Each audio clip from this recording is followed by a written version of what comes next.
Ladies and gentlemen, welcome back to the Winter Bracket Finals here of the Global Grandmasters Season 1 Playoffs. Winner of this game moving on to the best of 5 Grand Finals, where they will have a 1-game advantage. We saw Empire dominate Game 1, Alliance strike back in Game 2. Here we are in Game 3 with yet another first-pick drow. This time, though, it's going to be Alliance that has a go with it. I'm Zyori, joined again by Purge. What are you thinking about this draft opener here, Purge? Well, like you said, the Draw Ranger is going to Alliance this game instead of Empire, but Empire is going to mess him up a bit and grab Shadow Demon on the other side. So this gives them the possibility of not doing a Drow Shadow Demon strat, but they can do Shadow Demon plus any of the other agility heroes that are quite good with it, such as Luna, Morphling, or even as we saw last night in the Summit, Alchemist mid. Ah, yeah, that's a fair point as well. Empire with a pretty safe opener of their own, the Shadow Demon Beastmaster. So we'll see a little bit of scouting potential there with old Rexar in the off lane. I think we haven't been seeing as much Beastmaster recently, but still as big a threat as ever. You get him that Iron Talon, he can rotate into the jungle, farm super fast, boars, still super irritating. I think a good all-around hero to have. Still a pretty safe early pick like this. Yep, still a hero that's banned in the first round sometimes just because of how much they can jungle. The stun setups are always reliable. It's pretty much good against any hero in the game. Yeah, really good hero, definitely.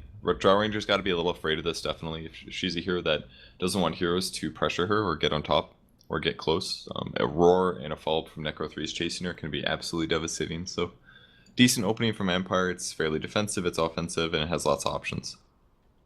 Now, what do Alliance want with their second pick here to pair with the Drow Ranger? Like, what are the ideal supports to go with the Drow? Is Drow Venge still a thing? You go double aura? Like, I remember the Drow Venge Puck was always a trio that teams found particularly scary. Yeah, Drow Venge is definitely very good since you can swap her if she gets in trouble, plus her damage aura, plus the Venge's stacks and the minus armor is really good. They go for a Witch Doctor though, just because most likely it's good against Beastmaster in lane, so this could force Beastmaster either to lane against a combo that's kind of dangerous, or for him to just jungle instead. And Witch Doctor provides lots of other stuff, healing for Drow. It's actually a very good dual lane for that reason. They kind of cover each other's weaknesses heavily. Drow's weak to physical damage. Well, not really technically weak, but she's weak to damage and focus. Yeah. Witch Doctor has heal to provide against that. Those two together are a little weak on damage, so Witch Doctor can then get Maledict instead to make up for that a bit. Drow has no disables. Witch Doctor's got a stun that could stun somebody multiple times. They're great in a lane together and allows Alliance to do just a dual lane if they want to, and way more lane rotations, lane viability. It doesn't like force their draft into a certain way. So yeah. I love this opening from both teams. Yeah, I mean, Witch Doctor synergizes really well with that general strategy you'll be going for with a Drow pick, which is at some point you're going to be grouped up, trying to take team fights and secure objectives, knocking down towers, taking Roche, what have you. And having an AoE heal, AoE stun for that is definitely something Witch Doctor brings to the table. I guess any supports that provide that sustainability can be good in those kind of lineups, like Dazzle, for example, who also has a heal. They will opt to third ban the Kunkka, so Empire not going to be able to get the prized Kunkka Shadow Demon duo that worked well in one game, didn't work so well in the other. Alliance has had enough of it either way. Yeah, it was very, very annoying to deal with, and Draw Ranger doesn't want to have to buy BKB just to stop X marks the spot, so... Yeah. On the bright side for Alliance here, they don't have to get as many BKB cores as they did in previous games. So this game kind of looks so far to me like they have the upper hand against their opponents. A big ban coming from Empire there was the Nature's Prophet. It's really good with Draw Ranger. I played a lot of NP games in the last week or two, despite playing very few NP games in my life. And I actually was blown away how strong Prophet is in lane.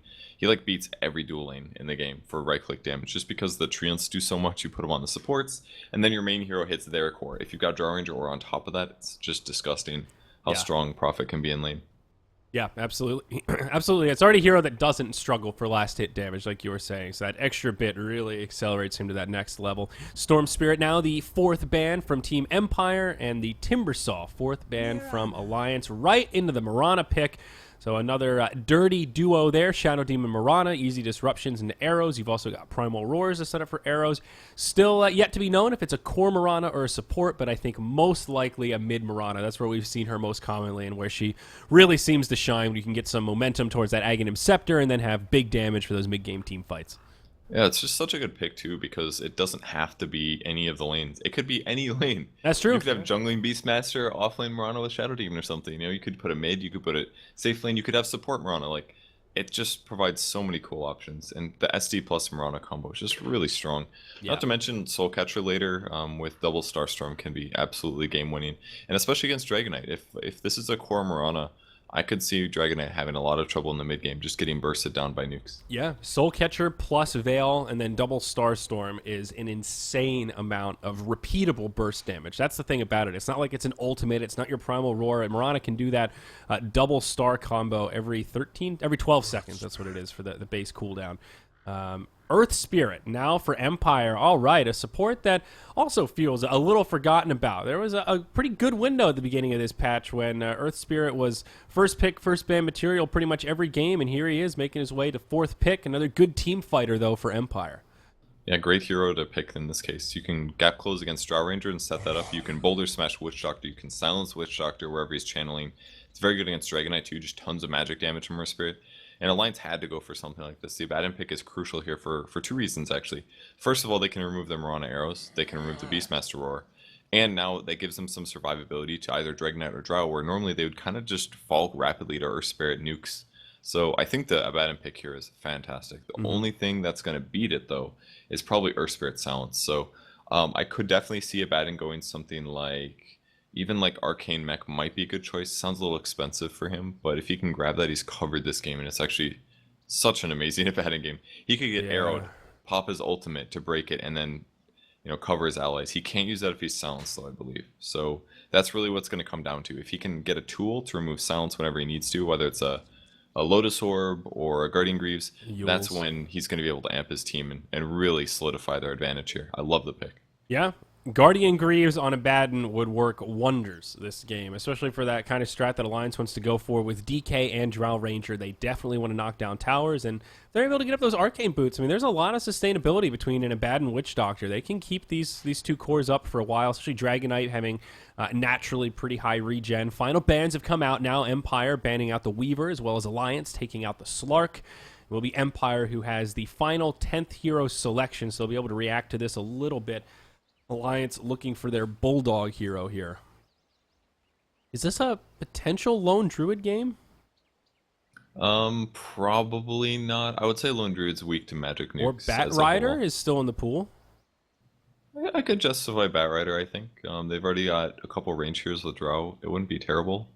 Yeah, Bat Rider's pretty good. I guess like Beastmaster is a decent counter against Bat, but yeah, the other heroes are okay, not amazing. Quite good. I think they definitely want to grab a ranged hero to benefit from the aura, and that is definitely... It does make Bat Rider's life a lot easier, because he does suffer from low base damage. He got banned out a lot this game. That was 3 bans targeted toward Bulldog. Yeah. Obviously, it was partially due to picks, but like even things like the Weaver was a really good ban. Weaver is kind of weak against Shadow Demon Rana in lane, but later Earth Spirit Beastmaster can work against it. The Abaddon solves all those problems, so it would have ended up being an okay pick. So damn, dude, you are on fire for the picks today. Woo. Yeah, I've watched a lot of Alliance games, I guess. What can I say? Bat Rider, their final choice. Now they've got a good initiator, and I really like this Alliance draft, actually. It feels like they've got a little bit of everything. Good sustain, good initiation with Dragon Knight Bat Rider, and of course, good damage with the Drow Ranger. A good mix of damage as well. You've got fire from the Bat, physical from the Drow, and Dragon Knight for whatever in between. Good sieging. Pretty well-rounded draft, I think. Now, what does Empire want with their 5th? They need a BKB carry for sure. Something that's not going to get stunned by Dragonite, slowed by Bat Rider, stunned by Witch Doctor. Maybe a gap closer. Would Slark work this game? He would have, Slark's but he's really been good this game. Oh, is he okay? I was looking at it. I was like, it's good against everything. It could pounce Bat Rider in lane. Yeah, it's a really smart ban here. Definitely, that would have been the best pick, I think. PA's kind of bad. Something with a stun might be useful against Witch Doctor. Jug? They could do like Chaos Knight or something. They take Morphling. Oh yeah, duh, I forgot about the Shadow Demon. It was going to be something good with SD. So it's either going to be Morphling, Elk, or Luna, most likely. Morphling is quite good this game. It can gap close. It's a little weak to silence and stuns, but pretty strong. Morphling is actually a really good pick here. I think it'll work just fine. Okay, we'll have a quick break then. Coming into game number 3, Alliance versus Empire, the decider.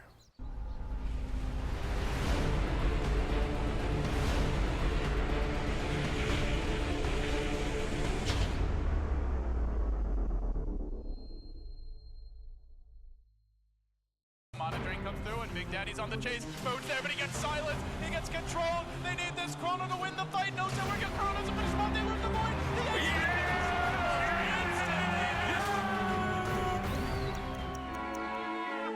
If you really love esports, bet live under all circumstances.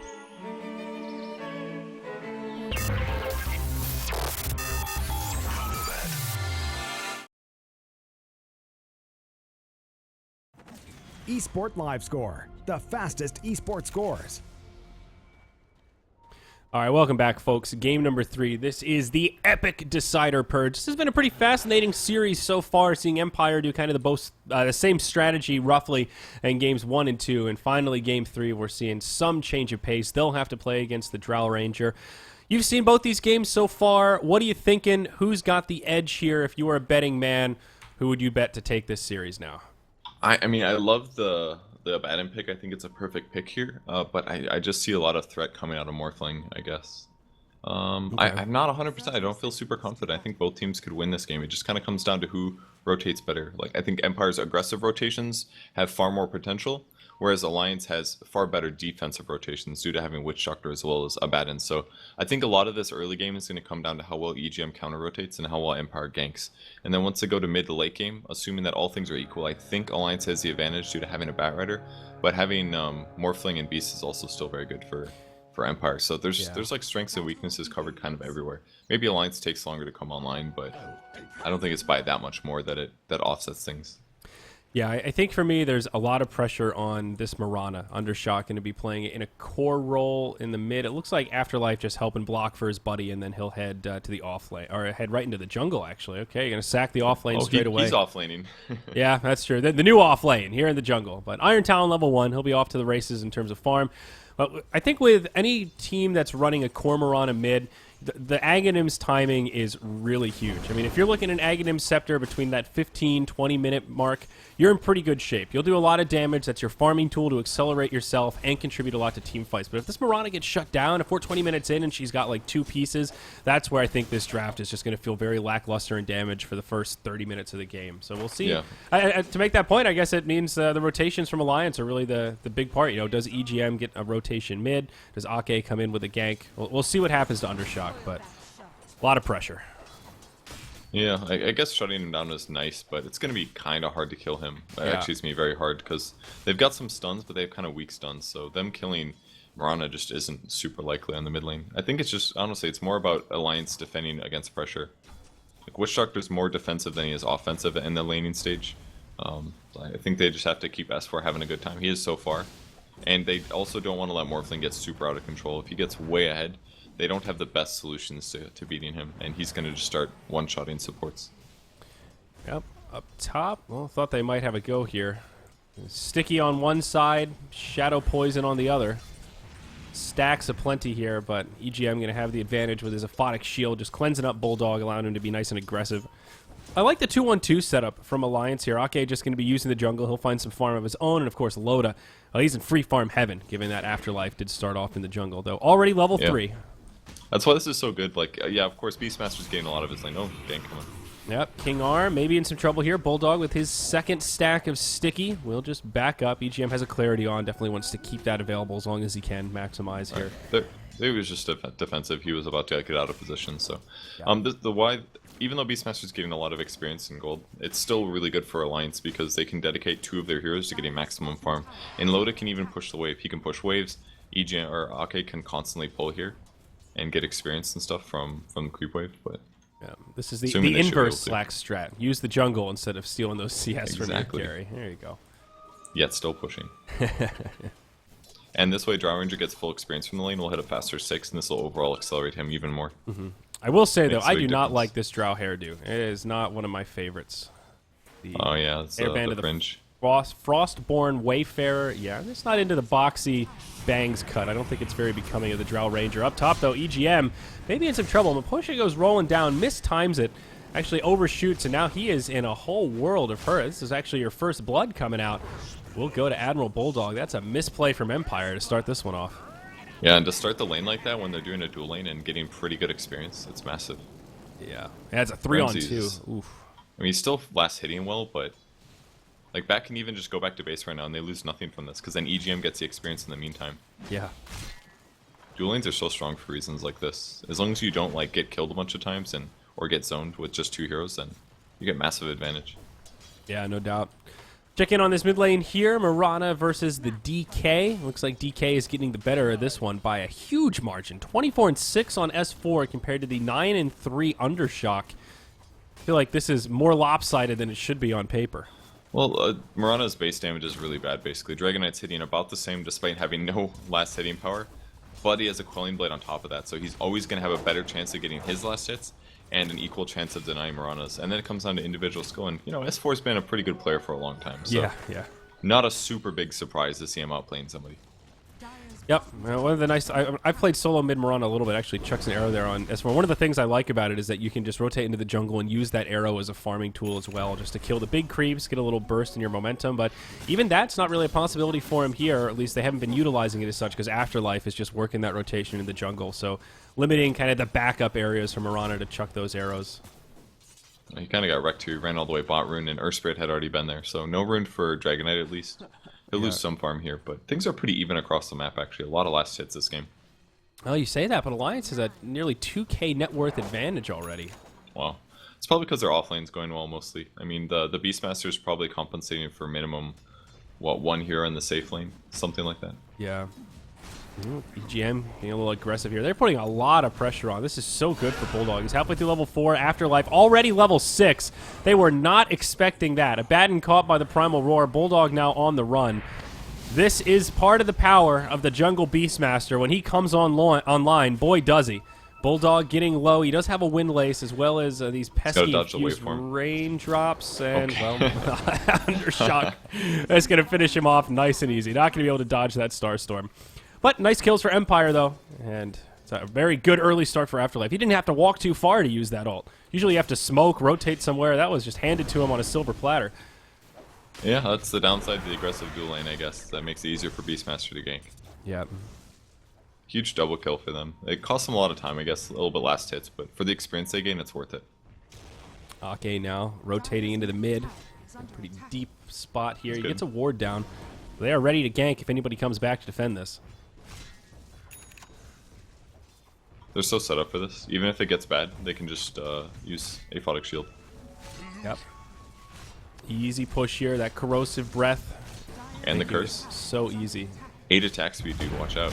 Uh-oh. Ake, he gets initiated on, though. Miposhka finds him in the tree line. Ake turns on the heal. Now the fight breaks out. Coconut starting to bounce around. They will get off a disruption into Arrow. Ake taking huge damage. Will be the first casualty of this fight. Now Primal Roar onto EGM again. 1 stack of Shadow Poison, but hey, he's got a Aphotic Shield. Still only 4, so there's no borrowed time. It'll be a 2-0. Goes the way of the Dire. Empire once again striking something fierce, and they're not done yet. Boulder across. Miposhka goes in onto S4. Dragon Tail will slow him up. But out comes the stun, and S4 should go down here. Right clicks adding up. They need one more, and they will find it. Shadow Demon gets credit for the kill. Now Ake rotates in. Cass starting to bounce around again. Bulldog laying down the fire. Miposhka with 4 stacks of Sticky. Not going to be able to boulder away. You missed. Bulldog gets this kill. There we go. Whew. A little bit close there, but they do get a recovery kill. They're losing their Dragon Knight. Ouch. They finally get 1 kill, but they lost so much there. That was Witch Doctor going down, Abaddon going down, Dragon Knight going down, just small mistake after small mistake, and Empire punishes from it. You know what was actually crazy in that last fight is that they happened to have an illusion rune. Maybe that was a disruption, I can't remember, but I think it was an illusion rune, and that ate a bunch of casks. Those would have been hero stunned instead. Yeah, that comes in handy. Both safe lane carries just sitting back farming that whole time. The Drow is a little bit ahead of the Morphling. Loda has really been free farm territory. Looks like he'll just rush a Dragonlance, becoming a fairly standard build on the Drow. They'll have it at a good timing here, around 8 minutes. Yeah, he's pretty happy with this. Oh, he's going to go top lane. I like this. As soon as he gets his item, he goes top. That way they can pressure the safe lane and limit the map control of Empire, and therefore delay how long it takes for Morphling to safely get a Linken's. Because if you force him to jungle, he's actually not the fastest jungler. His damage is quite good, and a lot of players have been buying Quelling Blade recently, which helps, but it's nothing like Lifesteal or Sven or something. Yeah, this is exactly how you want to play the Drow strat. Strike early and knock down those towers to get map control. Moonlight Shadow comes out. Ake almost gets hit by the arrow, but does survive. Lasso, defensive disruption, buys the Morphling some time. Ramsey's getting a bit low, does have a waveform in a few seconds. Are they going to be able to bring him down? They can. Not going to make it out. Now S4, caught by the Primal Roar, gets cleansed off. Ake still healing up the team. Double kill for Dragon Knight after the Death Ward comes out. That Voodoo Restoration doing so much in this fight. It is level 2. Everyone getting topped off. They'll just go right back to pushing. A little bit of time left on the Elder Dragon form. Makes it a nice, easy tower kill. Alliance getting a lot out of that. Yeah, that fight really showed the power of Drow Aura. Like, killing Morphling at this stage of the game is almost impossible, but because everybody was hitting for plus 40 damage, including Dragon Knight, just changes everything. And the 2 heals they had, it wasn't just the heal from Witch Doctor, it was also the heals and the shields from EGM. Just changed everything. Like, the Roar did nothing. Yeah, it was cleansed after like a second duration of the stun, something like that. Afterlife. Still farming very well, though, as we've been talking about. Necrobook on the horizon, 1,000 gold. Or pardon me, well, needs a recipe, basically. Minus 1,000, and he's got himself the Staff of Wizardry. Oh, he could maybe kill Morpher. Oh. Oh, did he just... No, nope. JK. Ramses. Whew. He just has to use his mana, that's all. That's actually still a pain in the ass for him. They could set up a gank on him in the next, like, 20 seconds or so, and you wouldn't be full HP. Yeah, Marana doesn't even have a first piece of her Ags yet, S4. Putting a lot of pressure on in the mid lane. He's got reinforcements nearby. Seems like Alliance really just want to keep this a high-octane game. They've taken all 3 Tier 1 towers before 10 minutes. That's a great start. It's looking good for them right now, definitely. All those towers being down means Morphling's easier to gank. He doesn't have as much cover. Might have to rely on his ultimate more. I just saw in Twitch chat somebody was referencing that fight we saw before where the Bat Rider had that miss from the low ground for the kill. Yeah. It's like just the irony of a flying Bat Rider missing from the low ground. It's like, wouldn't he be flying high enough that he's kind of high ground himself? Yeah, or even with his opponent, you know? Yeah. It's sort of funny to think about the actual logistics of some of those mechanics. Can Marana get a solo kill here bottom? It'd be huge. Just thinking about it. Still about half duration on the Invis. There's an infused raindrop charge left on Witch Doctor. I don't see him kill. Maybe Loda, but... Loda's got like 1,400 HP, though. It's not an easy kill. They're both so hard. You just have a lot of friends inbound. This is a smoke rotation. Primal Roar available. He got a little scared there, so he turned his heal on. Oh. That's so smart. Like, the chances of him... Like, I don't think he actually saw... Maybe he saw the smoke get used by the tier 2 tower or something, but he felt dangerous, so he turned his heal on. It cost him 70 mana, but if he had gotten roared during that moment, he would be healed for an extra 70 HP or something. And that could have saved him. Like, that's so smart. S4 now just pushing up top. Alliance, they're splitting the map so well. They're even always, like, keeping somebody in a lane at all times. Like, EGM, he's been rotating some, but he's just sitting mid, happy to leech experience. As is level 6, soon to be 7. Smoking for mid. Oh, up top, that's rotation. Really good kill. Boulder, are they going to find S4? No, he TP's out in time. Mid, they're going to find Undershock now. Bulldog showing off the blink. Lasso into Death Ward. Not going to be much Undershock can do to survive there. Does try to pop the Moonlight Shadow at the end. Unfortunately for him, that will not be enough to save him, and it will take the cooldown. Yeah, the cooldown, losing that was huge. Like, Alliance kind of almost lost that last fight because they didn't have the detection. They still don't have it, but now they know it's on cooldown. It was completely wasted for 140. Yep, and they will buy some sentry wards here. It looks like Witch Doctor doesn't want to get caught off guard again. They'll just take this tier 2 tower. Not an easy defense for Empire. They're still busy trying to farm up their cores, and with Marana dead, they will just let it fall. Alliance actually gearing up like they might want to chip at high ground. Oh, wow, they used the glyph, so there's no easy defense here. They can take out like half the HP at minimum. Oh my god, 12 minutes. Look how fast it falls, Purge. They have all these range heroes just wailing away. They're going to get it. Oh my god, this is ridiculous. Empire have to be cautious here. There's still a lot of time left on the Elder Dragon form with the 2 supports behind him. This is really tough. They gotta shield the Dragon Knight.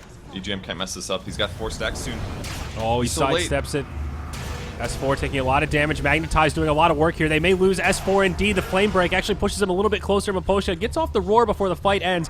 Ake punished as well. This Magnetized did so much damage. EGM has already used his borrowed time. He goes back in, pops the shield. Ramses does secure the kill there. Load of TP's out, and it looks like Ramses will live. It's a 1 for 3. Empire do make a hold. They take a pretty good team fight as Alliance linger around a bit too long. Yeah, it was just... AGM had to shield off the Shadow Poison stacks on Dragon Knight. It's really dangerous to not prep for that. You have to click on the heroes and see how many stacks they have or to pay attention. But in those moments when they're high grounding, there's so many other things that they're worrying about that they're not necessarily focusing correctly. And then Empire got to initiate, and then they silence EGM and he was forced to eventually pop his ultimate to guarantee that he could get the disable off. And that was just way too much impact just for removing some Shadow Poison stacks. Yeah, it's still that magnetized. I probably said it too many times in that play-by-play, but it just did so much. It connected on 4 heroes, I think, right away. And I guess the saving grace for Alliance is that Loda lives there, so that is something. Their Drow will maintain some of her momentum. But they also got a tier 3 tower at 12 minutes. So even though they did lose a team fight, I mean, Alliance, they can just rinse and repeat and do that again. They still have a pretty good window here where they're very strong. S4 pops the ult straight away. And all right, Empire, you got that tier 1 down bottom. Now you got to defend this mid tier 2. It's still pretty significant that they got that tower, though. Empire did a smart thing by taking the tier 1 on that lane, which means that Alliance is going to have trouble just showing up there and pushing that out repeatedly. Random arrow connects with Bulldog, but they get another tower, so they're going to go top. Yeah. They're Double damage so on Dragon Knight. Still a lot of time left on Corrosive Breath. There's no reason to back up here. This is an easy none tower. At all. Abaddon's also getting kind of close to mech. He's already got Headdress and Arcane Boots, so it's a mere 1,400 gold more, and he's going to have the item finished. And he's even going Curse of Avernus to amplify damage done to towers. Such a cool strategy they drafted here. That's like one thing that I like the most about Alliance. They grab lineups that fit together perfectly in terms of their synergy, like Abaddon passive, that combos with Drow Aura, that combos with their hero tower siegers. Just so smart. Yeah. So smart indeed, Purge. It's going to be a fight, though. Smoke on smoke action. Mantis, or, oh Jesus, Lincoln's on the way for Ramses, but not there quite yet. Not an ideal time for them to pick a fight. They will use the Moonlight Shadow now on top of the smoke. Did they smoke just to retreat? Already disengaged. I kind of look like they smoked just to get home. Did this ward reveal the dire smoke, and that's why Alliance backed out? I think there was a smoke right there. Yeah, that's where it was sitting, and this ward's old, so relatively old. I think Alliance wanted to try to pick somebody, but once they saw the smoke, they're like, okay, we're not going to take a straight-up 5v5. We're just going to disengage. They still don't have a gem, so in that scenario, Moonlight Shadow is actually really scary. They have some sentry wards, but you still have to guess. Now they're going to go right into Roche. Alliance are going to take a look at their vision. They have a ward down. They should have... Well, he did flame blade. They were smoked. All right, this is going to be really close. Roche is falling so quick. Alliance are not going to get there in time. Marana picks up the Aegis. A little unfortunate for them, but I don't think it's the end of the game or anything. They just have to be a little bit careful. Ideally, Empire splits up on the map and they get solo picks, but they did just use a lot of smokes, so maybe they won't be able to find those. But now the game gets a little weird for Alliance. Their last 10 minutes of movement has been amazing and really smart, but now things are harder due to there being Aegis. Otherwise, they would definitely group and take a fight, but with Aegis there, it's scary. Who picked it up as well? Marana. Marana? Yeah, that's very smart. She's easily the more likely to die. She's still so underfarmed, though, here, Purge. This is exactly what I was worried about. 15 minutes in, really not close to the Aghanim Scepter. I mean, maybe they could win another team fight or two, and Marana could turn this around, but you know, the next potential high ground siege from Alliance could come before that Aghanims is even out. It's very likely. I mean, I think they want to wait until they have BKB on Drow Ranger first, though. Because if Morphling can jump on him, possible with Earth Spirit as well, Draw's going to die really fast. Yeah. They have to get picks, and this is why Empire's just sitting group so hard. Because they know that they need to start winning fights. Yeah, they've got about 4 minutes left on the Aegis, so that'll coincide with this window where they want to farm that BKB. Loda might actually even have it before then. He's very close. 1,500 gold, already has the Ogre Club. Alright, he sees the setup, though. The rest of Alliance can wrap around. Oh, Miposhka, he misses the stun on S4. There's a Sentry Ward down, but they still get the initiation. Now Bulldog comes in with the lasso. Counter Roar as well as the Disruption. Bulldog will live through it. The rest of Empire taking a lot of damage. They trade Beastmaster for Witch Doctor, but now Miposhka taking huge damage. Does manage to get off a pretty good Magnetize. Doing some okay damage, but nobody really in kill threshold. Moonlight Shadow's been used now. Loda with a nice silence. S4 in pretty deep. The Lincoln Sphere keeping Ramses alive. Alliance might need to just cut their losses. Armlet toggle. S4 go down. He's still alive. Can he armlet toggle it again? No. This time he gets caught. Ramses will secure the kill. It's a 2 for 2, maybe even 2 for 3 set up here onto EGM. No arrow from the high ground. He does not have borrowed time though. Starstorm from Undershock doing a lot of damage. Flame Break pushes him up. Another Aphotic Shield. Shadow Poison. Not going to connect. It falls short. And now the Witch Doctor's here to heal. Bulldog on the aggressive finds King Mar. Chases him down. Undershock. He's not going to have a leap for another 10. 4 stacks of sticky. Nice stun from Miposhka, but it might not be enough. The silence could reset these stacks, and it will. Undershock could still live yet. Miposhka gets silenced, though, on the boulder out. He saves Marana. It will cost him his life. They split the 9s. The arrow will not connect, and it is Alliance that come out ahead just slightly at the end of that fight. Yeah, that ended up being completely worth it for Alliance. It was an even trade by the time that S4 had died, but when they get that much more bait out of it, EGM's that accidental force actually completely paid off there for them. Really well done by Alliance to punish at the right moments. Bulldog absolutely pressuring perfect. And EGM had so many good aphotic shields in that fight too. Yeah. I mean, you mentioned it in the draft, and since then a couple times, but this really is a great Abaddon game. He's slowly working his way up to those Guardian Greaves. Almost has the mech. Actually, not as slow as I thought. He has the Buckler completed as well as the headdress, and just one creep kill away from mech recipe territory. So he's already been putting out a lot of healing. The aphotic shields have had a big impact in just cleansing stuns, primal roars, as well as arrows. And now with the mech coming out, he'll be doing even more. Empire, they're hungry for blood here, Purge. They want more. They still have an Aegis on the Mirana. She's less than 900 away from the Aghanim Scepter, and they're trying to close that window. Ake could die right now, though. Arrow does connect. It's a 5-second stun. They force staff him deeper into friendly territory. Now S4 roared on. Good rotation from Empire. They're going to get a duo of kills, but Ramsey's silenced up. Defensive disruption gives him a reset. He might still live through this. Bat Rider makes it to the high ground. He'll be okay as well. Alliance just have to retreat, and Empire will be happy to get 2, and now they focus on this Tier 1 tower. Glyph is used by Alliance, but they will be forced to let this one fall. Hand it over. Did they smoke for that approach? Is that what happened? Yes, they did. Okay, that's why. Because they had a ward to the right, and due to that ward, Ake's positioning was terrible due to the Beastmaster, so he just didn't anticipate them coming with smoke from the right side. Yep, and That Hawk was a big just fight, though. standing over the tree line here to make that an easy setup to launch the arrow. As this game continues, it gets harder and harder for Alliance, though, mostly due to SD plus Morphling, since those illusions are so strong. And Ramses hasn't even really come online yet. He just has a Lincoln Sphere, 2k gold, probably the E-Blade up next. So, it's looking pretty good. What did he just... Oh, it's a Yasha. Okay, never mind. Yeah, he needs Manta, I guess. He can remove, Sticky Napalm and Silence from Drow. It's pretty important. There's the BKB for Drow now. The Silence almost killed him in that last fight, to be fair, so you can see why he wants a tool to deal with it. Yeah, it's really scary. I would maybe like to see Witch Doctor as well. Well, I guess Glimmer Cape doesn't work because they're always going to have Necro 3.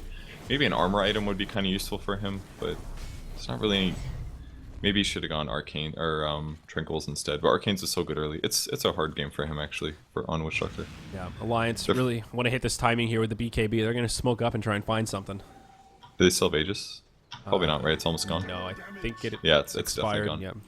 So this is a great time for them to fight, but Empire's going to anticipate this. They might get SD, though. Who are they going for? Looks like they want to go straight for Ramses. His Lincoln's gets broken. They grab King R on the low ground. Lasso will secure that kill. They want more, though. Bulldog in the front line. Not going to be able to catch the Morphling. Loda's BKB was not really needed there, but I think he anticipated a full team fight. Yeah. They can start the push, but unfortunately, really nice play by Beastmaster. He put the board down here to push the wave. If this creep wave was farther up, they could definitely get a Rax right now, but he anticipated that. It's important to have the waves push at all times, just for reasons like this. If you lose a team fight, it takes an extra 15 or 20 seconds to push the wave, and it doesn't matter that you lost one hero. So now Alliance is basically a reset. They have to wait for Lasso cooldown again, so that they can take a fight, so that they can try for high ground. Yeah, but if they ever do win a fight, they're going to get a Rax. Yeah, they'll also have to wait for this BKB, which is actually a longer cooldown than the Lasso right now. By about 5 seconds, but disappointing way to use that 10-second charge. The Alliance still have a window that they can hit here. You look at this gold graph, and it's kind of all over the... Oh, that's the experience graph, but you look at the graphs, and they're kind of all over the place. Alliance had a pretty sizable lead. It's down to about plus 1,000 net worth for them.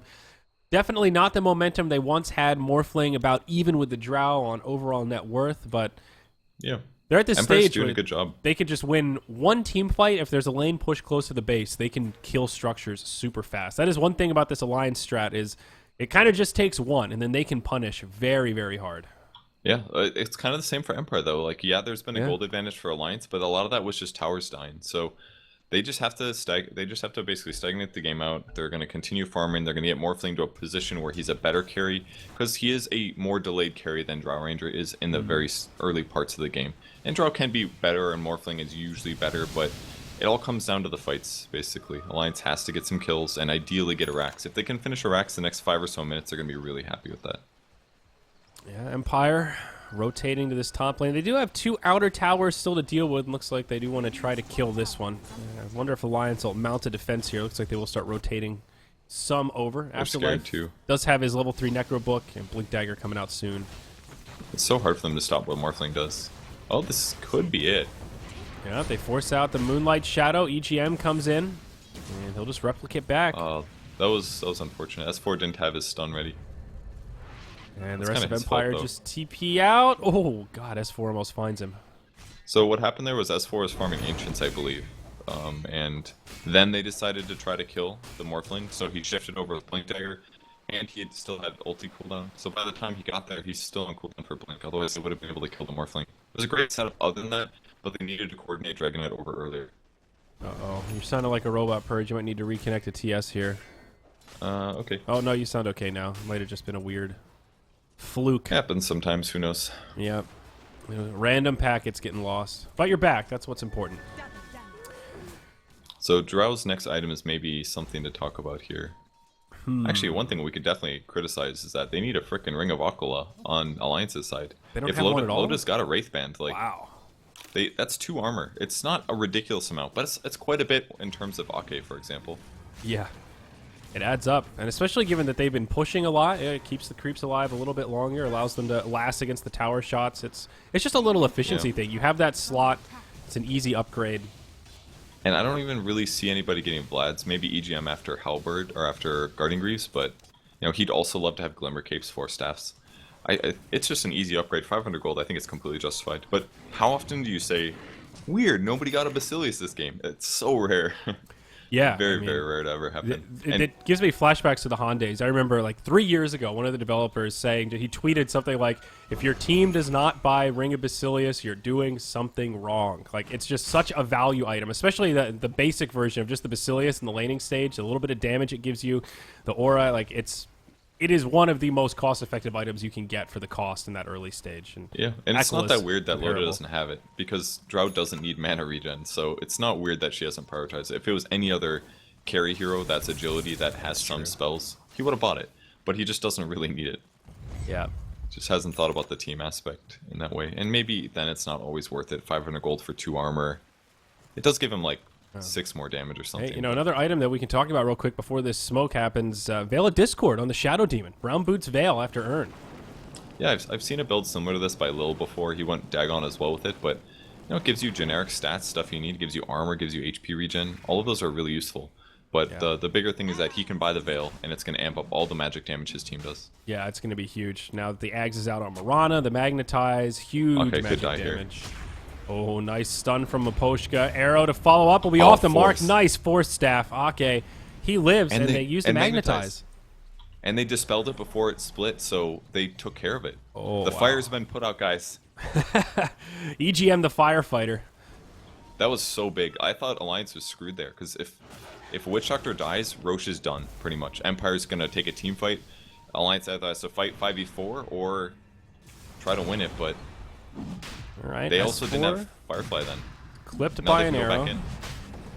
Aquatic Shield's already come out. Primal Roar, they won't be able to cleanse this one. Force Stab's coming to plenty. S4 will not survive the burst. Loda uses the BKB, then goes right up the high ground. It's not the dream fight for Alliance.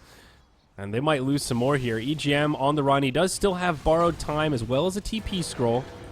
He's going to be able to make a little space here for his team. Looks like everyone else will be able to make it out. Disruption, and they'll just lay the those damage bounces. into him. Those bounces were insane. He got Okay. like the most snipe on Earth Spirit ever. Oh, yeah. All right. Well, 2-0. Empire dominate in the Roche pit. Looks like S4 is going to need a BKB after seeing that. Yeah, they just had Vision Event. He definitely does need BKB. I mean, I think they were on Aphotic Shield cooldown there. He must have used Shield at the start, just for, I don't know, protection or something, and then they bursted him there. He used Mech, but it wasn't enough. Maybe he did have Mist Coil. Keep in mind he has maxed out Curse of Avernus a bit, so you could maybe justify that his ability to heal one person isn't as good as it needs to be, but it was mostly magic nukes. They actually needed Glimmer Cape so importantly now. Yeah, it was also just good setup from Empire because they had hit a 5-second arrow on the DK, so used a Aphotic Shield for that, and then they knew that the Primal Roar coming in had no counter to it, so it was a guaranteed stun. So that was also part of the magic there. They just got the better of the Aphotic Shield cooldown for EGM. And I'm sure the Veil was part of that too. If Yeah. they put Veil Soul Catcher on him, and he doesn't have magic immunity, that's why he died instantly. They don't have that kind of heal. And this is like a case where Shadow Demon is a better hero. It's like, well, I'm just gonna stop all damage and let him blink out afterwards or something. So things reset a Glimmer's little bit here. They have to get Glimmer. That's super important here. At the least, it would give him 45% magic resistance during the burst if he doesn't get BKB off. Yeah. Wow, look at this from Loda. He went Maelstrom for his third item. That's interesting. Yeah, it's not that weird, I don't think. I mean, it's a very, very good draw item. It allows him to get Ags afterwards if he really wants to. It increases his farm because it gives him AoE. Yeah, good against the it's a really illusions. solid item. You've got a Shadow Demon, you've got a Morphling with Manta, you've got even just the summons from Beastmaster gives you a way to clear all those out. Makes If he sense. gets caught here, this is so bad. Oh boy, he does. A Phonic Shield comes, but it's going to be too little too late. Loda dies straight away. Magnetize on EGM. We'll get off the borrowed time, but it does spread to Admiral Bulldog. He's just going to TP home. They'll let him go. They want to focus their sights onto the Bulldog. And they might actually get him here. Adaptive Strike on the high ground. Arrow flies across and clips him. Undershock gets credit for that one, but hey, all the while on the enemy base. S4 doing a little bit of the Rat Dodo. He gets the ranged barracks. Melee still standing. King R is the only one that's come back, and S4 just TPs out right away. So nice play there for him. It's a That was so good. ranged barracks for 2 heroes, but now they're They going can to have to defend defend mid now. They just have to stop this. There's no Morphling. He can't come back. He TP'd home. Oh. I don't know why, but he TP'd home. Yeah, especially with S4 like clearly TPing out. Oh, I think he made a mistake. With Replicate, maybe? He's like, he just got Replicate back up, and it has 20 seconds downtime. It's possible he tried to TP back, and then either Replicate back to base, or cancel his TP, and he messed up either. Because that was such a good split push from S4. That, like, guaranteed that tower doesn't fall. Yeah, Power of the Dragon Knight, and he does have a BKB now also. Still a 10-second charge on it, but we won't see S4 just get obliterated as we did in the Roche Pit, assuming he has the reaction time to pull the trigger. Moonlight Shadow now catches Ake. He will not have time to react. Also a gem in the inventory of the Mirana. So they're going to get some more map control here. It looks like Empire are done mucking around Purge. They want to finish off these tier 2 towers and try and end this game. The amount of disables they have is incredible. It's like, even if they go on somebody, they'll just space all of their disables out by like half a second, and they throw so many silences and so many stuns in the area that it's just getting kills anyways. Like, EGM has a really tough game to play now. And he's not going to get any items unless they win a team fight. So if they win a team fight, he's got Guardian Greaves. He can start accelerating past that, and then he's safer at protecting people. But until they win a fight, he's not going to have that item. They've got to win this defense here. It's super important. Here we go. Empire charging up the high ground. Buyback chart up. Only a few heroes lacking them. A lot of them available on both teams right now. Tier 3 tower taking some pretty heavy damage. Mirana jumps in. Bursts to bring down the EGM ultimate. Borrowed time picking back up, but didn't really cost Empire too much. Undershock is a little low on mana, but remember, he has the Aegis. Here we go. EGM gets initiated on now. Blown up right away. Bulldog catches a lasso on the Afterlife, but there's no follow-up damage. He gets 4 stabbed back. Death Ward will help secure the kill after the buyback from EGM comes through. It's a 1-for-1, plus the buyback from Alliance. They will make the hold. Maybe they can find more here as Empire try to retreat. King R left behind. Disruption not going to be enough to save him. The arrow does stop EGM dead in his tracks, but Bulldog will still secure the kill onto the Shadow Demon. Almost got that tier 3 tower, but it's a hold from Alliance. I really disagree with Abaddon's buyback there, though. I think that was a big mistake from EGM, because he was getting kind of close to Guardian Greaves. He did die at the start of the fight, obviously, but his Greaves is more important. He needs to be able to remove a silence and save cores. Like, most of it is just stun prevention at this point. He's not going to be able to stop the burst, but at the least he can stop an arrow, or he can stop the E-Blade effect, or he can stop a boulder or a roar or something. Yeah. That's way more important, I think. And he spends the rest of his gold now on Tomes of Knowledge for levels. That's okay, but damn, does he really need Guardian Greaves and a Glimmer? Yeah, his buyback cost him about 800, maybe 750, and then the death before that. So he was pretty close to Guardian Greave territory if he didn't use that buyback or get killed there. Unfortunate stuff. Looking at the overall chart, it is Empire that are leading this game right now, and it feels like they've really got control. Morphling moving into the E-Blade, very close. He's already got the Eagle Song in Mirana. I don't know what she's working on next. Probably a Lincoln's with that ultimate orb. On the bright side for Alliance, though, they do have Loda being very farmed. I mean, he is going Ags now. Very good choice. His attacks will split, and each attack that splits basically will give him 3 chances for a Maelstrom proc instead of just 1. So clearing illusions when they go high ground is going to be much easier. If Morphling finishes Butterfly, for example, if Morphling builds Butterfly right now, it's going to be a huge problem for Alliance, actually. But I think he's more likely to E-Blade, but he could hit it. He could exploit a really good window. It is Butterfly. It's the Butterfly. Wow, good call. It's a decent choice, because Loda's not going to be ready for MKB. And depending on when he sees that his opponent has Butterfly, it may force him to divert his items. But with Point Booster right now, it's just, like, they can just abuse illusion spam, basically, to go for high grounds. Yeah. And they don't have very good solutions. This timing could work out perfectly for the Morphling. Loda is about 100 gold away from the Aghanims. Ramsey's still hiding in fog. I think there's a good chance that Loda just right-clicks the Ags before they see a fight and get to analyze what's in the inventory of the Morph. It could be huge. With that said, though, like the fact that you can proc Maelstroms, those will nuke the illusions pretty fast. And they have Breathe Fire from Dragonite, which will reduce the damage by 35. So they have some decent illusion spam solutions, but they're not amazing. And here comes the push. All right, well, they see it now. He hasn't bought eggs yet. He's probably saying, oh, he bought something. All right. He bought a Blade of Alacrity. Okay, just because he doesn't want to waste buyback money. So he's just going to save a little bit, but still buy damage. Tier 3 tower falls. Morphling illusions take it down. It's a whole army of Morphlings here. Man, that is annoying that they're able to just push like that. I mean, the tower wasn't that healthy, but that really didn't cost Empire too much. With that said, though, they actually cleared him fairly fast. And he does buy out the Ags because he says, it's time. Like, we're just going to get beaten down slowly if I don't do this. Yeah. Still a while on the next Roche. Another cool abuse that Morphling did there is when normally you can't replicate your own illusions, you used to be able to do that in Dota 1.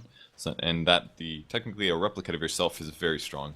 Does like 75% damage, but you can do it if the Shadow Demon makes a disruption of you, because then it's Shadow Demon's creature. So that's why there were so many Morphlings there hitting high ground. Wow, that's pretty cool. I noticed that there was a Morphling replicate there, and I didn't really think about it, but that is really cool. The downside is then you don't have replicate for keep staying alive, but if you're pretty safe, it can be really worth it. Yeah, for situations like that when you're just trying to break the tower without putting yourself in harm's way, it's pretty cool. The Lincoln's is indeed up on Murano, so that's 2 Lincoln Spheres now. Alliance do have a lot of important single-target spells, you know, your Lasso, your Cask, your Dragon Tail, and not a huge amount of single-target spells that they really want to waste on Lincoln's cooldowns. Like, I guess probably Miscoil is as low on the list as you get, but we've seen the importance of EGM being able to spam that out for healing purposes. It's mostly probably Lasso prevention and Dragon Tail, although Bulldog does have a Force, so he can deal with these things. It just means when he retreats afterwards, he's less survivable. But because he has a BKB picked up now, he should be fine. He should be able to lasso somebody and get out. Ooh, there's evasion the is so problematic. On Empire. Draw Ranger wishes so bad that he could just build Mjolnir here, considering he has Ags right now. Yeah. Do you think he goes straight MKB or just moves right into Mjolnir? He should. It's actually really good with Ags, because then you get the mini bash in an AoE. It's fantastic. You can just constantly mess up the animations of heroes because you're mini bashing sort of in an AoE. And plus it's been buffed to do mostly, the damage is mostly based on the mini bash. So 35% chance to nuke for 160 magic is really good. And that cuts through Morphling's armor, actually. It's actually a very good draw game for that reason, because you want this build against a Morphling. It's much better than trying to out-physical him when Morphling has like 40 armor. Especially if you don't have an Elder Titan. Alliance going to smoke into the Roche pit here. They'll fall short. Just It's by a up couple really seconds. soon, though. Get a word They up. don't have a way to keep vision, though. This is really unfortunate. If they can kill the Hawk... Oh, the Hawk died to Firefly. Oh, they catch one. It's going to be Afterlife. Moonlight Shadow comes out, but they've got a gem on the Bat Rider. And with Beastmaster dead, no buyback, they should be able to get this Roche. We'll see if they scout it out, though, on their way back. Empire are going to have the right idea to just push the lanes and force Alliance back so they can't move into the pit. They can put pressure on both lanes as well. Tier 2 up top, taking quite a bit of damage. Undershock, baiting in S4. Maposhka was hiding in the trees. That's a BKB used. It's a 2-on-1. Maposhka taking huge damage. Is he going to be able to get out here? He does have a boulder. S4 still secures the kill. Undershock might be able to bring him down for a 1-for-1. Good juke. And nicely done by S4. Arrow only going to connect on a creep. That was quite good for Alliance. I mean, they did have to stabilize a little bit, but they got 2 kills out of that. Yep. You know, more kills they get like that, the better. EGM's still working on his Guardian Greaves. He's getting a little closer this time. All right. They do delay the Roche, though. That is the one victory there for Empire. If they hadn't done that, I think Alliance would have just walked into the pit and gotten it. Yeah, they definitely would have. They had to split there. But it was kind of the same thing for Alliance. They were pretty spread out. At the very least, it delays when Roche can be taken. So it gives them some time to map control and push lanes. Top lane's pretty threatened, though. That's very pushed in, which means it's going to be hard for Alliance to take a fight. They have to get control of this, like, immediately. They saw vision. They saw that they moved in. They know.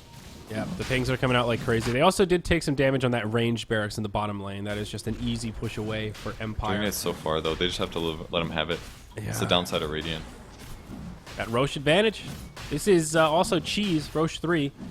So they'll probably give Aegis to Ramses, I would imagine.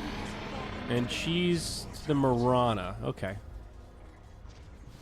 There you go. So Morphling going for Scotty next, it looks like. He's going to skip the E-Blade. It's probably just safer this way. I mean, he could have gone the E-Blade way after Lincoln's, and maybe that would have won them the game in some ways, but this build is pretty safe. Lowers the chances that he just got silenced in a team fight and they lost advantage in the game. Yeah, there's the Orb of Venom. So still some farming to do. I wonder what the game plan is for Empire right now. If they're feeling pretty confident just farming away, letting this get closer to late game, or if they really want to try to hit this window where they have the evasion advantage. Because if they sit back, Drow will eventually get the MKB. She went for the Mjolnir, so Loda is still farming very well. Number one on net worth, kind of going blow for blow with the Morphling.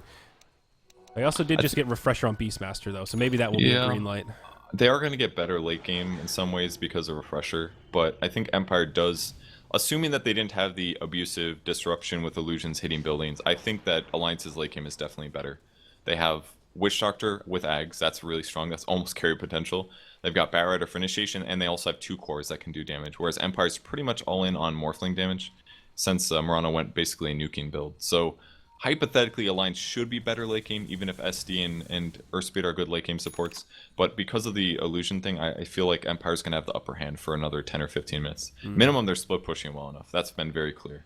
So the lanes are always in threaten. The Alliance doesn't have very good catch this game compared to the previous, so they've got to just keep defending until they win a big team fight. Yeah, and hopefully they don't get racked. How long has Ake had that Aghanims on the Witch Doctor? That is a long huge time. Pickup. Okay. He built it ASAP. They've had it the last few fights, I think. It's hard for him to get a good ult, though. You don't see this Witch Doctor build very often. Usually like Glimmer Cape and more survivability-based items are the play, but here he went for all damage. If he can channel a big ult, that would actually be game-changing. Yeah. Here we go. Arrow up. Another game-changing thing. They have AC on S4 now. Yeah, there is a glyph to try to make this hold. EGM loses his borrowed time right away. Bulldog also gets jumped on. They take out the range barracks before the glyph. Oh, he's Shadow dying. Demon gets an illusion off. Ramses, he's still alive. Afterlife does refresh, but he's not going to be able to get off the second ult.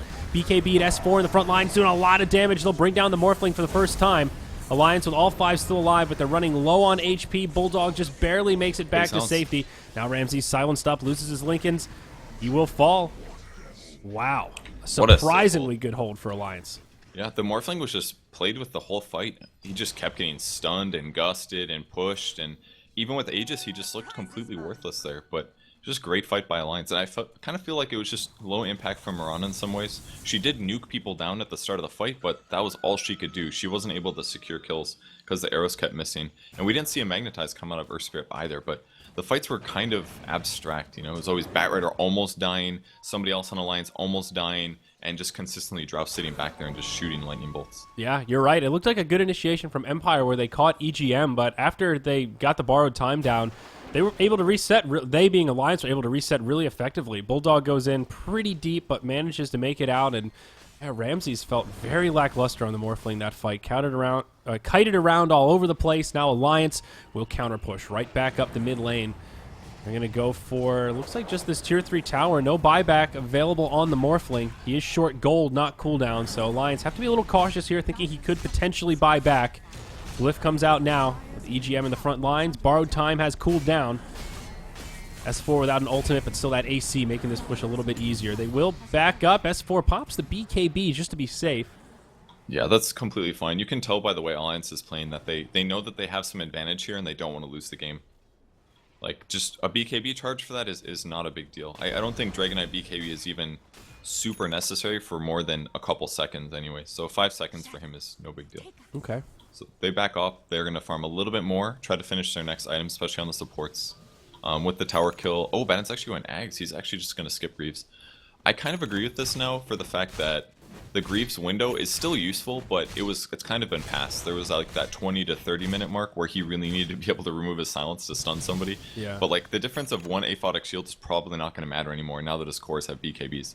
If he buys Ags instead though, if he's stunned by anything, he can pop borrowed time, and that stops 50% of the damage done to his nearby allies and redirects it to himself. That is going to save people way more than one aphotic shield would, that the Greaves would guarantee. No, a Abaddon Ags is incredible. This is one of those that it's good if you can get it, but it costs a lot to farm, and how often is Abaddon able to farm up an Ags in lieu of getting other support items like Mech, Glimmer Cape, Force Staff, that kind of stuff. But there are certain games, and one like this where there's a lot of AoE damage, say like even from the Mirana, you're magnetized, that kind of stuff. If everyone's grouped up and you've got that borrowed time on, it mitigates an insane amount of damage. Like your entire team just has minus 50% damage income. It's like the enemy team has all been fallen victim to a Silver Edge, sort of, for a weak comparison. It's ridiculous. So I'm a little surprised about Loda's item. He picked up an Eagle Song here. Ooh. Probably going Butterfly. He doesn't have to worry about Morphling right-clicking him as much, I guess. I mean, they did shut down the Morphling in that last offensive. fight, so maybe he's just not worried about it right now. I mean, the Mjolnir Ags is definitely a good solution against Morphling. It seems like it's working. Like, the evasion doesn't seem that important. And with the whole cleave thing, he can just attack creeps, and then the lightning will still hit Morphling anyways.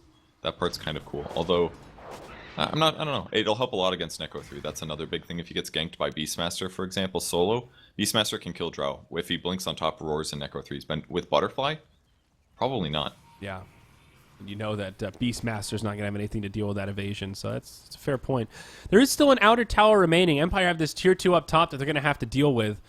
It's getting to this interesting stage of the game where getting closer and closer to that one last team fight. EGM almost died to 2 illusions. Ooh. Those were very strong, but they're the, Disruptor ones? Or Shadow Demon? 75% of illusion damage, so basically they did 50% more than Morphling himself could have done. That's pretty insane. Illusion. Well, I'm sorry. Plus 45 damage. He doesn't get that, but they would hit for... God, this is some hard math. 450 damage per hit. Where's Pitmuckle when you need together? No, I did it. It's actually not that hard. It's 300 times 75 times 2. Easy. Well done. Well done. Hey, Glimmer Cape now up on the Witch Doctor. Ake's got to be happy with that. Yeah, they needed that big time. Yeah. Empire need to finish off this tier 2 tower, and it looks like Mirana might be able to do it. Just spams out the wave, and old Cardi going to do the trick here. Get close to deny range, at least. The deny's worth it. I mean, if they're almost getting Raxes, they could easily take a tier 2, so trading that for a deny is really valuable. I'm curious what DK's going to buy next. I like the idea that he just gets tankier and tankier. Might even be worth it for him to buy something like a Heart this game. Really? He's already got AC, so him dying to Morphling is probably not going to happen. But does he commit to just tons of HP? So I feel like he should be the one that's taking damage. Yeah. If he's always the one taking the focus, then that's going to allow Drow in the back to do stuff. Yeah, between him and Abaddon, if he went for something like the Heart, and then you've got this Abaddon with an Ags, they have so much front line that can absorb huge amounts of damage that it does seem a little difficult for Empire to cut through that to just get to the Drow. You could get like Shivas or something, honestly. Ooh. I don't think it would be too bad. Yeah, I like Shivas here. The only problem with that build is if Morphling sells something and buys an E-Blade, then Dragon Knight's going to have the wrong item build again. But then he might want something like a Lincoln's maybe. Or Morphling does still have another item slot here, so we could go BOTs and then pick up an E-Blade as his last item. There's no reason not to E-Blade at some point, in my opinion. I mean, he could MKB instead, I guess, if he's really worried about the Drow, or BKB. Like, this is pretty good for Alliance, I think. The fact that he had to BKB here. Kind of. Morphling's going to be way better in team fights, but he's not going to have easy solutions against Dragon Knight, so Dragon Knight can go damage, I think, here if he wants, or just HP. Well, we'll see a smoke out of the base from Alliance. Oh, they're going to find him.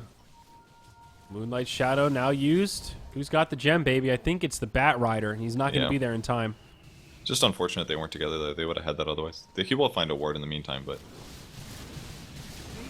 I love our Spirit's positioning. Oh, what a cool ward. Oh, wow.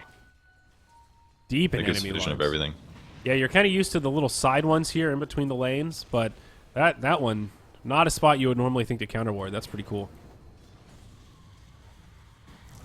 You're going to see a fight break out in mid. Proposhka comes in. S4 is BKB, but he gets Primal Roared.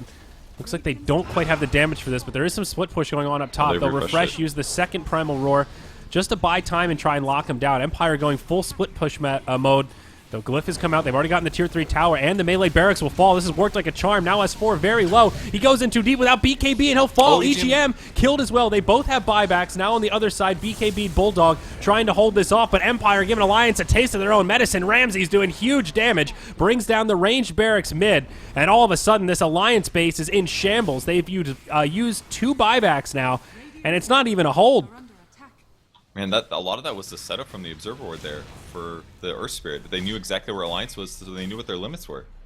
And Alliance, or EGM, wastes his borrowed time mid to an illusion when he TP'd home, so he didn't have it when the Morphling eventually chose to attack him. I think Alliance are all in now, Purge. They're going to buy back on the Bat Rider. They're charging forward. There's an Ags on Shadow Demon as well, so they can remove passives. This would be pretty good against, I don't know, Abaddon maybe? It's not that great, but they can remove the armor from Dragon Knight. That's pretty good. 12 armor or something. Yeah. Butterflies up, and yeah, they kind of feel like they need a Rax. It's been so hard for them to take any barracks all game, but they're close, but they need to win a fight, and I think it's time for them to gamble on it. If Alliance lose this fight, this is pretty much a GG. They don't have any buybacks remaining, I don't think, except for their one support. Glyph used right away by Empire. They do have a couple of buybacks themselves. Undershot goes in first, pops the BKB. Mirana getting low. There's a nice Primal Roar to break it up, but the lasso holds Mirana in place. She survives long enough to eat the cheese. She full heals up. Now Alliance in big trouble. Loda getting low. Forced Staff to the high ground. He'll survive a bit longer than he should. The evasion working out, but it's not enough. Him and S4 down. There will be a buyback available on Loda, but Ake falls next. The buyback gets used, but disruption on EGM. Gonna slow him down and eventually bring him down. 3 stuck in the grave for 50 seconds plus on the side of Alliance. Now it's Empire's turn to go all in the mid lane. It's looking pretty good for Empire now. With Shadow Demon Illusions on top of these dead heroes, they should be able to finish at least 2 of these racks. Alliance is going to have to do some miracle moves. They're going to try to push out lanes for now. That's the important thing. Keep all creeps out of base. That way, at least you get backdoor protection. And the creeps aren't there yet. They still have like 20 seconds, so at least Witch Doctor will be up before the fight starts. That's true. That is something. It's still going to be a 5v3, magnetized down for 40 seconds. No Moonlight Shadow. They will have a Primal Roar in about 10. Refresher up in 45. So no Necro units with the backdoor protection now broken. Doesn't matter. Make it. They'll finish off the bottom barracks. There's still a melee mid and a ranged top. Starting to feel like Alliance make it here. It's looking like that, definitely. The BKB pickup for Morphling, they can't stop him or mess with him anymore. They have to pop BKBs. Oh. But they can't fight for 20 seconds. They just gotta delay things. Loda in some trouble, caught by Undershock. They're just getting relegated back to the well at this point. There's nothing they can do. Ramses pops his BKB. Morphling goes hard on the throne, and GG is called. Empire moving on to the grand finals. 1 game up in the best of 5 series. They get a full game advantage. Alliance not eliminated yet, though. They'll be going down to the lower bracket where they have to face. Let me do a refresh here. It will be... So Vega versus Power Rangers is the next match, and then Alliance play the winner of Vega versus Power Rangers. Winner of that best of 3 goes into the best of 5 finals. So we'll get to see Alliance fight another day, but telling series on both sides. Really well played by Empire, though. What a cool way to round out that game with that awesome ward placement and then sick rat play. Yeah, they actually team fought extremely well, but I'm sure Alliance is ultra disappointed. I mean, game 1 was pretty much a draft loss, despite having an advantage. Like game 1, Alliance has an advantage, but then they get outplayed mostly due to draft loss, but some mistakes. Game 2, they had draft advantage, they played it safe, they won it. Game 3, pretty big advantage, couple team fight mistakes. They went high ground that one time and they lost 3 heroes for nothing. They could have just killed the tower and backed. And then they played safe the rest of the game, and then just a couple sloppy mistakes led to forced buybacks and having to go all in. Like, they just were so close to winning this series in multiple different ways, and they got behind. I mean, EGM never was able to finish Guardian Greaves. He bought a point booster instead of finishing the Guardian Greaves as well, because he thought he might be able to make mechs because the game went slow, but he got way too far behind, and that really affected them in the late game as well. And Dragon Knight ended up not being useful either. It wasn't a good catch game, actually. The game before, Dragon Knight was amazing, but this game, it wasn't the perfect DK game. He had to provide the tank and allow Drow to do damage, and it worked for a while, but they just never won a convincing team fight, and we were able to take map control in Roche. Yeah. All right, well, that wraps up our coverage today. The Global Grandmasters schedule is pretty straightforward. We will have one more best of 3 tomorrow on the 24th. Same place, same time, 1600 CET. 10 a.m. here on the Eastern Coast, and 7 a.m. for those of you Americans over on the Pacific Coast. It will be Vega versus Power Rangers, lower bracket semifinal for elimination. We'll see what happens there. But for today, we are finished. I'm Zayori, he's Purge. We're from moonducktv. Thank you so much for joining us. Make sure you follow all the Twitters, at ZayoriTV, at Purge Gamers, at moonducktv to stay up to date with the studio, and at G Global Masters to stay up to date with this tournament. We're getting towards the tail end and things are heating up. Hopefully you'll come back and join us tomorrow for more GGM coverage.